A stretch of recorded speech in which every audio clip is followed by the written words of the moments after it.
नमस्कार, मेरा नाम आलोक है। आप लाइव स्ट्रीज देख रहे हैं। आज तारीख है 1 नवंबर, शाम के 5 बज चुके हैं। हम और सीनियर जर्नलिस्ट ज्ञानेश्वर इस वक्त खड़े हैं एक कने मार्ग के ठीक बाहर। पीछे राजभवन भी है। आपको पता है आज तारीख है 1 नवंबर, इसलिए क्योंकि दूसरे चरण के प्रचार का आज अंतिम दिन है। और ऐसे में हम और सीनियर जर्नलिस्ट ज्ञानेश्वर अभी जो हॉट सीटें हैं दूसरे चरण की, उस पर चर्चा करने जा रहे हैं। सबसे पहला बात तो ये है कि अंतिम जो प्रचार है वो ख़त्म हो चुका है। अभी एक चरण का और मतदान होना है। क्या लगता है इस पहले से दूसरे चरण तक आते आते क्या क्या बड़ी बड़ी बातें? आलोक, सबसे पहले और सबसे बड़ी बात, आज हम क्यों खड़े हैं यहाँ? देखिए, आज जहाँ हम खड़े हैं वहाँ दाहिनी ओर एक अन्य मार्ग है जो मुख्यमंत्री निवास है, जहाँ मुख्यमंत्री नीतीश कुमार रहते हैं। और ठीक हमारे पीछे राजभवन है। और रिजल्ट किस दिन आएगा? 10 नवंबर को। आज दूसरे चरण का चुनाव प्रचार समाप्त हुआ है।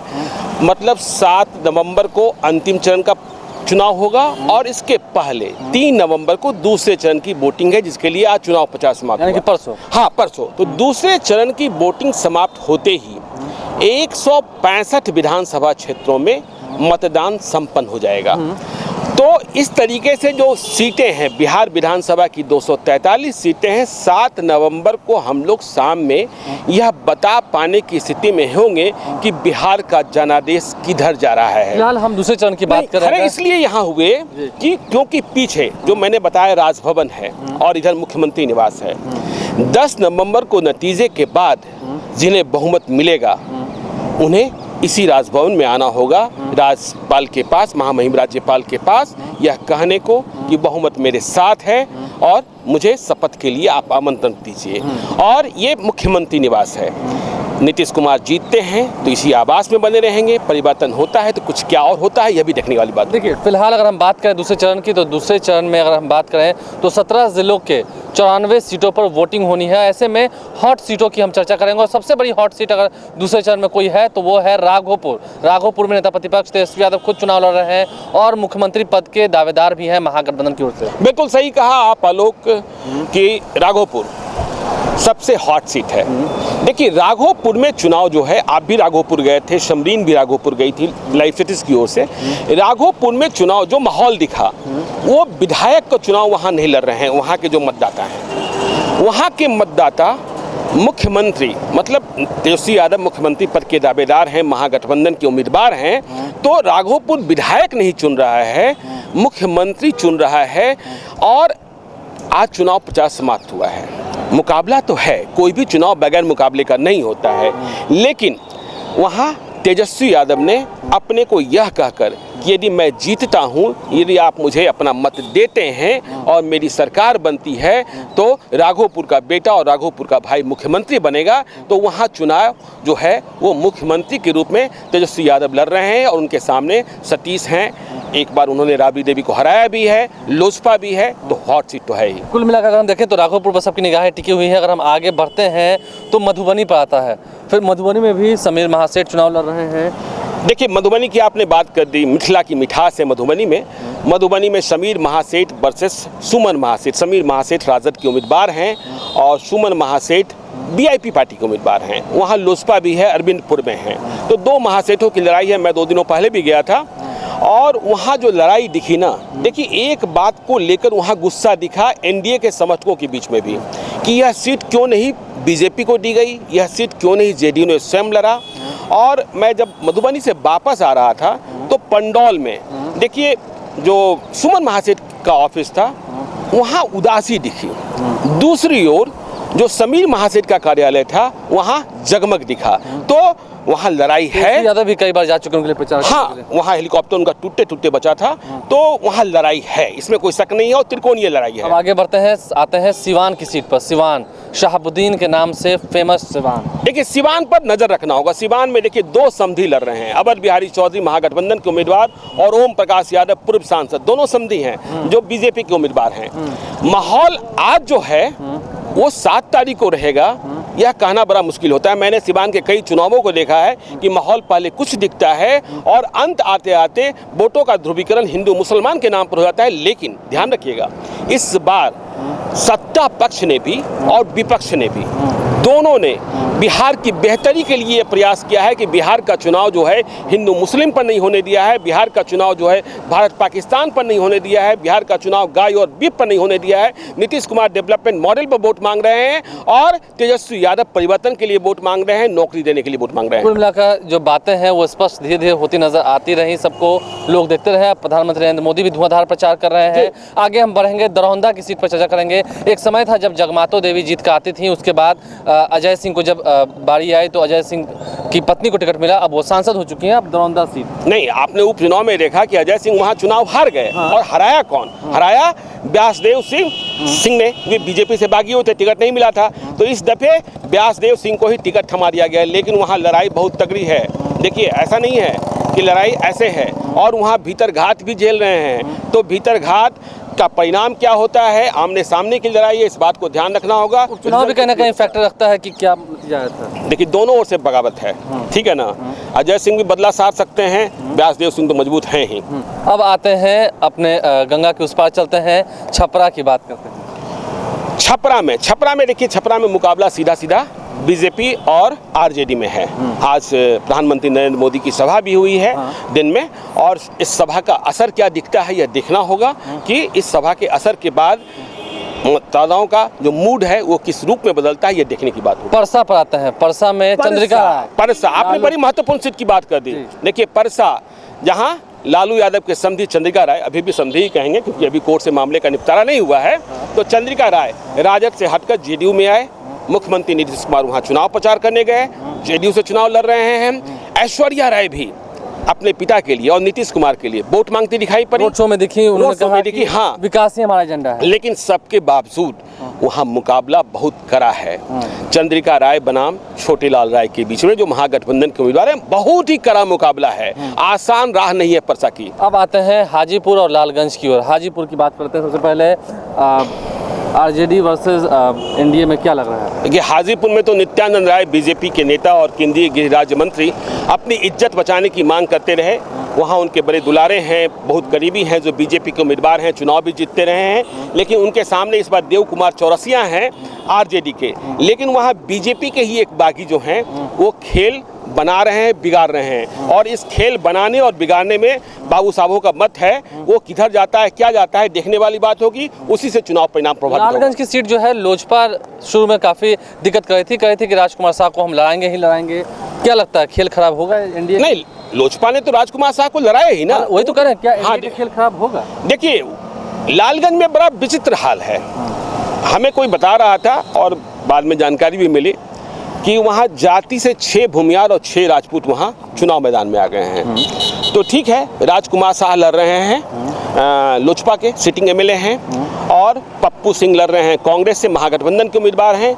यहाँ संजय सिंह एनडीए के उम्मीदवार हैं, और मुन्ना शुक्ला निर्दलीय, मुन्ना शुक्ला यहाँ लालगंज को कई बार जीत भी चुके हैं। तो मुन्ना शुक्ला, तो देखिए रिजल्ट क्या होता है, चौंकाने वाला होगा। तो कुल मिलाकर लालगंज में भी ट्विस्ट जो है फिलहाल बढ़कर। जी बिल्कुल।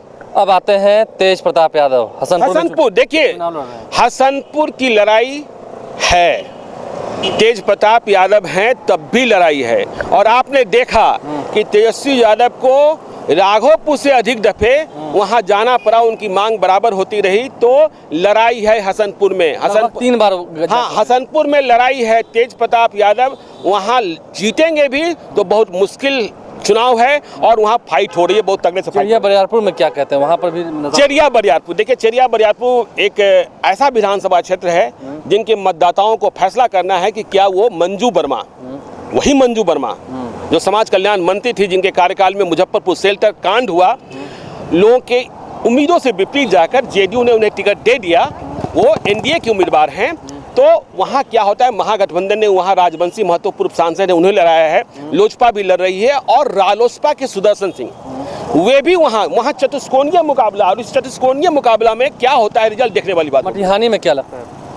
मटिहानी में देखिए बोगो सिंह हैं, लेकिन बोगो सिंह जेडीयू के उम्मीदवार, और कहा जाता है कि मटिहानी मतलब बोगो सिंह, लेकिन ऐसा नहीं है। इस बार मटिहानी में भी लड़ाई फंसी हुई है। वहाँ कामदेव सिंह, अपने जमाने के कामदेव सिंह, उनके परिवार, उनके बेटे चुनाव में लड़ रहे हैं और वहाँ समीकरण बिल्कुल उलट पुलट है। क्या लगता है बेगूसराय में कन्हैया का जादू चलेगा, क्योंकि आकर सभा भी की है, महागठबंधन के लिए वोट भी मांगा है, बेगूसराय में भी चुनाव होना है। बेगूसराय में अमिता भूषण कांग्रेस की उम्मीदवार हैं महागठबंधन की, और सामने हैं कुंदन मेयर के बेटे हैं बीजेपी के उम्मीदवार हैं। तो बेगूसराय का भी मन मिजाज, अभी 2 दिनों पहले ही समरीन और ऋषि वहाँ से आए हैं, वहाँ का बेगूसराय में लगातार मंथन चल रहा है कि आखिरी वक्त में हम किसके साथ जाएं। तो वहाँ वोटों की गोलबंदी चल रही है, 48 घंटा देखना होगा। कहीं ना कहीं अगर हम बात करें अब यादवों की बिहार की, तो नजर जाता है खगड़िया की ओर, रणवीर यादव, पूनम यादव। खगड़िया की आपने बात कर दी, खगड़िया में पूनम यादव, रणवीर यादव की पत्नी, रणवीर यादव की 2 पत्नियां, एक पूनम यादव, दूसरी कृष्णा यादव, और दोनों बहनें। अभी कृष्णा यादव फिर से आरजेडी में आ गई थी, फिर से निष्कासित कर दी गई। तो खगड़िया की लड़ाई भी रोचक है, दिलचस्प है। कुल मिलाकर अगर हम बात करें भागलपुर पर आते हैं, भागलपुर में भी लोजपा ने बड़ा ही जबरदस्त कैंडिडेट उतारा है। बहुत उलटफेर है भागलपुर में, त्रिकोणीय मुकाबला है। देखिए वहाँ अभी जो मौजूदा विधायक हैं अजीत शर्मा कांग्रेस के, उनकी बेटी बॉलीवुड के एक्ट्रेस हैं, उन्होंने रोड शो किया कल, और अजीत शर्मा तो लड़ ही रहे हैं। उन्होंने शराबबंदी खुलवाने की वकालत की थी बीच में। और रोहित पांडे, देखिए अश्विनी चौबे के बेटे अजीत शाश्वत को टिकट नहीं मिला बीजेपी से, यह भी देखना होगा कितना परिणाम देता है। और लोजपा ने वहाँ से राजेश वर्मा डिप्टी मेयर, युवाओं के चहेते हैं, वहाँ पॉपुलर हैं, काफ़ी काम भी किया है। तो वहाँ लड़ाई बिल्कुल ट्रायंगुलर है। कुल मिलाकर अगर हम देखें तो सबकी नजरें तेजस्वी यादव से हटकर अब नीतीश कुमार की ओर जा रही हैं। नीतीश कुमार का गृह जिला नालंदा। हाँ बताएं ना, नालंदा में देखिए, नालंदा में तो नीतीश कुमार की उम्मीदें ही उम्मीदें हैं। साथ सभाएं की हैं। हाँ, लेकिन चुनौतियां भी मिल रही हैं। चुनौतियां तो हमें मिल ही रही हैं, ऐसी बात नहीं है कि चुनौती नहीं मिल रही है। कुछ कांग्रेस ने राह आसान कर दी, जैसे नालंदा में श्रवण कुमार के खिलाफ यदि छोटे मुखिया को महागठबंधन का उम्मीदवार बना दिया जाता तो उनकी राह मुश्किल होती। लेकिन गुंजन पटेल को पटना से ले जाकर कांग्रेस ने उम्मीदवार बनाया, तो इसलिए श्रवण कुमार की निश्चिंतता थोड़ी सी बढ़ गई है। हिलसा में क्या लग रहा है, शक्ति सिंह यादव चुनाव लड़ रहे हैं, राजू दानवीर भी हैं। देखिए वहाँ भी त्रिकोणीय मुकाबला है, वहाँ त्रिकोणीय मुकाबला है। शक्ति सिंह यादव हैं, सामने में प्रेम मुखिया हैं, आपने राजू दानवीर की बात की, फिर लोजपा भी है, तो वहाँ चतुष्कोणीय मुकाबला है। कुल मिलाकर हम आते हैं घुमा फिरा कर राजधानी पटना देख लेते हैं। कुमरार, पटना साहिब, फतुहा, बांकीपुर, दीघा, दानापुर, रितलाल यादव चुनाव लड़ रहे हैं। पहले कुमरार की बात कर लें। देखिए कुमरार में फिर से भाजपा ने अरुण कुमार सिन्हा को उम्मीदवार बनाया। जब पिछले साल वाटर लॉगिंग हुई थी तो कहाँ गायब थे किसी को पता नहीं था। एंटी इनकम्बेंसी है, लोग नहीं, लोगों का बड़ा गुस्सा है। जो वोट दे भी रहे हैं वो अरुण कुमार सिन्हा को मजबूरी में वोट देंगे, और भाजपा के लीडरशिप के खिलाफ कि जिस व्यक्ति ने वाटर लॉगिंग के समय लोगों को बेसहाय छोड़ दिया, उसे आपने फिर से टिकट थमा दिया है। और वहाँ आरजेडी ने भी उम्मीदवार उतारने में थोड़ी कोताही की है, लेकिन वहाँ यहाँ याद रखिएगा पप्पू यादव की पार्टी जाप के उम्मीदवार है राजेश पप्पू, वे भी कड़ा मुकाबला दे रहे हैं। यदि इस विधानसभा सीट पर स्वयं पप्पू यादव चुनाव लड़ गए होते तो अरुण सिन्हा की नींद हराम हो जाती। कुल मिलाकर अगर हम अब आए पटना साहिब पर, तो पटना साहिब में नंदकिशोर यादव, नंदू बाबू के सामने हैं, आपको पता ही है, प्रवीण कुशवाहा गुरुद्वारा गए थे माथा टेकने, गुरुद्वारा गए थे मत्था टेकने। नंदू भैया का जो, उनको नंदू भैया लोग पटना सिटी में कहते हैं, तो घर घर से वास्ता है। पिछला जो चुनाव था 2015 में, वो तो बहुत ही कांटे का चुनाव था। इस दफ़े भी देखिए, पहले लग रहा था कांग्रेस ने आसान उम्मीदवार उतार दिया, लेकिन महागठबंधन का वोट बैंक जो है वो गोलबंद हो गया है और लड़ाई आमने सामने की होगी। नितिन नवीन को बांकीपुर में लव सिन्हा और पुष्पम प्रिया चौधरी कितनी टक्कर दे पाएंगे? बहुत नहीं। देखिए लव सिन्हा बिहारी पुत्र कह रहे हैं अपने को, लेकिन कभी बिहार में तो रहते नहीं हैं। उनके पिताजी ही जब से मुंबई गए कभी रहते नहीं है। अब भी आए, वो बेटा चुनाव लड़ रहा है, वे मौर्य होटल में बैठे रहे, वो बेटे के पचा के लिए निकले भी नहीं, क्योंकि वे अपने को इतना आज रोड शो किया है। आज किया उन्होंने, चलिए आखिरी दिन उन्होंने कर लिया, पटना पर मेहरबानी कर दी है।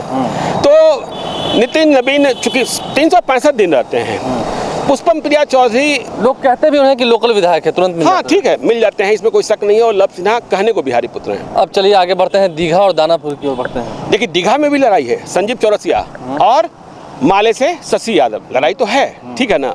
लेकिन पटना शहर क्षेत्र है, यहाँ बीजेपी का मिजाज चलता है, लेकिन इस बार लड़ाई कठिन है। अब जरा आपके क्षेत्र पर आते हैं, आप दानापुर के रहने वाले हैं, वहीं आपका वोट भी पड़ता है क्या? दानापुर में आमने सामने का मुकाबला है, आशा सिन्हा बनाम रितलाल यादव। और इस मुकाबले में क्या होगा कोई नहीं जानता है, कहना मुश्किल है। कहना मुश्किल है। फतुआ की भी बात कर लें, हाँ। फतुआ में सीधा मुकाबला है रामानंद यादव वर्सेस सत्येंद्र सिंह। सत्येंद्र सिंह को पिछली बार लोजपा से मिला था, लेकिन इस बार अचानक भाजपा से कैसे मिल गया? नहीं, भाजपा से मिल गया। देखिए, सत्येंद्र सिंह सभी पार्टियों के प्यारे हैं, ठीक है ना, सभी पार्टियों से उनका रिश्ता रहा है, तो अंतिम समय में वो बीजेपी में गए और पिछले 5 साल से भी वो फतुआ से कनेक्ट रहे हैं, इसलिए चुनाव मजबूती से लड़ रहे हैं। अंतिम सीट भी पटना के लिए रहता है, फुलवारी में भी चुनाव होना है। देखिए, फुलवारी में श्याम रजक चुनाव तो लड़ नहीं पाए, अरुण मांझी को एनडीए ने उम्मीदवार बनाया, वहाँ लोजपा के उम्मीदवार का नॉमिनेशन कैंसिल हो गया। आरोप लग रहा है कि नॉमिनेशन कैंसिल करा दिया गया और वहाँ माले लड़ रही है। लेकिन एनडीए की राह आसान नहीं है, क्योंकि लोजपा का जो उम्मीदवार है, कहा जाता है वह भी कद्दावर था। अब वह खुले तौर पर माले उम्मीदवार के प्रत्यक्ष में काम कर रहा है और कह रहा है कि मेरा जो नॉमिनेशन रद्द कराया गया वह साजिश था और इस साजिश का बदला लिया जाना है। कहीं ना कहीं लोजपा के जो कार्यकर्ता होंगे उनमें गुस्सा हो गया होगा इंडिया। हाँ, बिल्कुल बिल्कुल। तो कहना कहीं कुल मिलाकर देखिए, हमने जो हॉट सीट है दूसरे चरण की, हालांकि 94 सीटों पर वोटिंग होनी है 17 जिलों के दूसरे चरण में, तो ऐसे में जो हॉट सीट थी उन पर हमने चर्चा की है। बताया है कि फिलहाल सूरज ढलने के बाद आज जब प्रचार समाप्त हो चुका है तो क्या हाल चल रहा है, फिलहाल अभी मौजूदा स्थिति क्या है। आप लाइव स्ट्रीम से बन रहे हैं, जर्नलिस्ट गैंगस्टर हमारे साथ है, आपका बहुत बहुत शुक्रिया। हमारे चैनल को सब्सक्राइब कर लें। तीसरे चरण के मतदान से भी पहले जब प्रचार खत्म होगा, हम उस दिन भी हर राजभवन में दावेदारी करने आने वाला कौन है, कौन दावेदार पार्टी सबसे बड़ी होने जा रही है और किसकी दावेदारी सबसे पहले राजभवन में राज्यपाल फागू चौहान के पास पहुंचेगी।